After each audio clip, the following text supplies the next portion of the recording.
நீங்கள் தேவாதி தேவன் கிட்ட கனெக்ஷனே இல்லாமல் நான் வெறும் ப்ரேயர் பண்ணால் நடந்துடும், கண்டிப்பாக நடக்காது. சர்ச்சுக்கு வந்தால் நடந்துடும், கண்டிப்பாக எதுவும் நடக்காது. அந்நிய பாஷை, ஆவின் வரங்கள். ஆதாம் இழந்து போனது ஆவி, இயேசு திருப்பி மீட்டெடுத்து கொடுத்தது ஆவி. அந்த நல்ல ஆவியானவரை உள்ள வாங்க வாங்க உங்கள் வாழ்க்கை செழுமையாய் மாற்றப்பட்டு கொண்டே இருக்கும். அந்நிய பாஷை பேசினா தான் ஆவியானவர் இருந்தாரா? இல்லை, அப்படின்னு சொல்ல வரல. ஏன்னா நிறைய பேர் எனக்கு தெரியும், அப்படி கண்ணு முன் நிற்கிறப்போ அந்த ப்ரெசன்ஸில் நிற்கும் போது அவங்க ஃபேஸை பார்த்தாலே தெரியும்.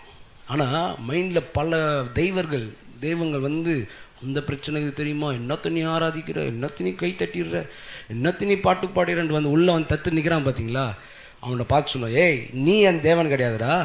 என் சிந்தனையில் நான் மகிமைப்படுத்த வேண்டியது தேவனை, ஸ்தோத்தரிக்க வேண்டியது சொல்ல என் சிந்தனையில். எல்லா வாய்த்த சொல்ல என் சிந்தனையில். ஒரு 4 பேர்